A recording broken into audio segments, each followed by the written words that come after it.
behalf of comprehensive group of schools. Today I have a topic to learn, that is this and that. Basically हमने ये सबसे पहले समझना है कि दिस एंड दैट हैं क्या और ये यूज़ कैसे किस लिए किए जाते हैं। दिस एंड दैट को हम किसी भी चीज़ को ऑब्जेक्टिफाई करने के लिए यूज़ करते हैं। किसी भी ऑब्जेक्ट को ऑब्जेक्टिफाई जब हम करते हैं तो उसके लिए हम वर्ड यूज़ करते हैं दिस एंड दैट। दिस का उर्दू में मीनिंग है ये और दैट का उर्दू में मीनिंग होता है वो। जब हम ये बात कहते हैं ना, हम दिस को जब यूज़ करते हैं तो हम इसलिए यूज़ किया जाता है दिस को कि जब कोई भी ऑब्जेक्ट नियर टू मी हो, यानी कि कोई भी ऑब्जेक्ट जो मेरे करीब है उसके लिए हम यूज़ करते हैं वर्ड दिस। लेकिन जो ऑब्जेक्ट फार फ्रॉम मी यानी कि दूर है मुझसे, उसको हम ऑब्जेक्टिफाई करने के लिए दैट का वर्ड यूज़ करते हैं। फॉर एग्जाम्पल, अगर इस बॉल को देखा जाए तो ये नियर टू मी है, मुझसे बहुत करीब है। तो इसके लिए अगर कोई मैं अगर सेंटेंस बनाऊँ उर्दू में, अगर मैं ये बात कहूँ कि ये एक बॉल है, तो इंग्लिश में हम इसके लिए यूज़ करेंगे फर्स्ट वर्ड दिस, यानी कि दिस इज़ अ बॉल, ये एक बॉल है। इसी तरह अगर हम दैट की बात करें तो वो वाली बॉल हम अब मुझसे फार फ्रॉम है, तो फार फ्रॉम मी है यानी कि दूर है मुझसे, तो उसके लिए मैंने क्या वर्ड यूज़ किया है that. That is a ball, that is a ball. Very good. अब नेक्स्ट की तरफ अगर हम आए नेक्स्ट सेंटेंस में, अब ये कप है, that is this is near to me, तो अब हमने इस कप के लिए क्या वर्ड यूज़ किया, this is a cup, this is a cup. लेकिन वो वाला कप जो मुझसे बहुत दूर है उसके लिए हमने क्या यूज़ किया, दैट इज अ कप, यानी कि वो एक कप है। अब नेक्स्ट एग्जाम्पल पे आ जाए, हमें यहाँ पिक्चर नज़र आ रही है किस चीज़ की, अम्ब्रेला की। अब अम्ब्रेला जो है वो बहुत ज़्यादा मुझसे करीब है, मैं उसके बहुत पास खड़ी हूँ, तो हमने उसको ऑब्जेक्टिफाई करने के लिए हमने सेंटेंस कहा this is an umbrella, this is an umbrella. इसी तरह ही वो जो आपको अम्ब्रेला की पिक्चर नज़र आ रही है वो मुझसे बहुत दूर है, मैं आसानी से उसको हाथ नहीं लगा सकती। तो जब मैं उसको हाथ नहीं लगा सकती और वो मुझसे दूर है तो हमने उसके लिए यूज़ किया that is an umbrella, that is an umbrella. Very good, अच्छा समझे आप। आगे आ जाए, हम मज़ीद और एग्जाम्पल लेते हैं। अब ये हमारे पास स्टार है। अब स्टार, अब आप बच्चे मुझे बताएं स्टार मुझसे करीब है या दूर है।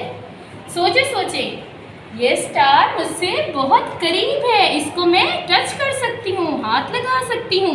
और जब इसको हाथ लगा सकती हूँ तो मैंने इसके लिए कहा this is a star, this is a star. इसी तरह वो स्टार की पिक्चर मुझसे बहुत दूर है, मैं उसको आसानी से टच नहीं कर सकती, तो उसके लिए मैंने कहा that is a star, that is a star, यानी कि वो एक स्टार है।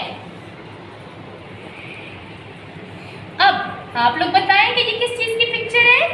सोचे सोचे, ये पिक्चर किस चीज़ की है। ये एक बहुत यमी फ्रूट है जी, ये एक मैंगो है, मैंगो जिसको मैंने टच किया है, मैं टच कर सकती हूँ इसकी पिक्चर को। तो इसकी पिक्चर को ऑब्जेक्टिफाई करने के लिए मैंने कहा this is a mango, this is a mango. ये एक आम है, लेकिन वो जो आम मुझसे दूर है ना, उसके लिए तो हमने यूज़ किया क्या, that is a mango, that is a mango. Very good, आप बहुत अच्छा समझे। अब हम मज़ीद पिक्चर्स के थ्रू हम इस चीज़ को और समझेंगे कि हम किसी भी ऑब्जेक्ट को कैसे ऑब्जेक्टिफाई कर सकते हैं। ओके स्टूडेंट्स, अब देखिए हमारे पास कुछ पिक्चर्स हैं, सेम ऑब्जेक्ट्स की पिक्चर्स हैं, लेकिन अब हमने उनको ऑब्जेक्टिफाई करना है कि उसके लिए हमने दिस वर्ड यूज़ करना है या दैट। अब आप बताएंगे मुझे कि जो ऑब्जेक्ट मुझसे करीब है, एक सिंगुलर ऑब्जेक्ट है, जिसको मैंने टच किया हुआ है, उसके लिए हम क्या यूज़ करेंगे, दिस या दैट। सोचें क्या यूज़ करेंगे। उसके लिए हमने कहा this is an apple, this is an apple. But वो जो एप्पल जिसको मैं टच नहीं कर पा रही, उसके लिए हमने क्या कहना है, that is an apple, that is an apple, यानी वो एक एप्पल है। अब सेकंड पिक्चर पे देखें तो हमारे पास दोनों साइड्स पे बटरफ्लाईज हैं, सिंगल सिंगल बटरफ्लाई है।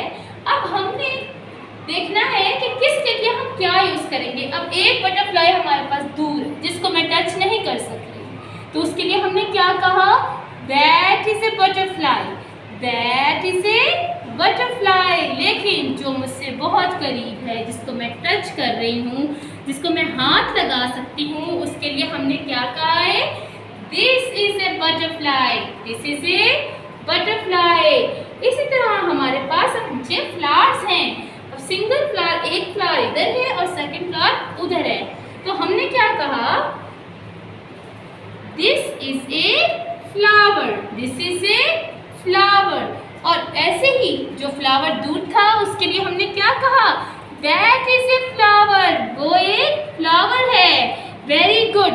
अब आप लोग अच्छी तरह इस वीडियो को देखें, दोबारा देखें और समझने की कोशिश करें और अपने पेपर्स में अच्छे मार्क्स लेकर आएं, ताकि आप लोग बहुत अच्छी तरह इस कॉन्सेप्ट को समझ सकें और कभी भी आपकी कोई गलती ना आ सके। अगर आप आसानी से समझना चाहते हैं कि दिस एंड दैट को हम कहाँ और कैसे यूज करते हैं, तो आपको ये वीडियो बार देखनी पड़ेगी। चलें प्यारे बच्चों, फिर मिलते हैं किसी और नए टॉपिक के साथ, किसी नई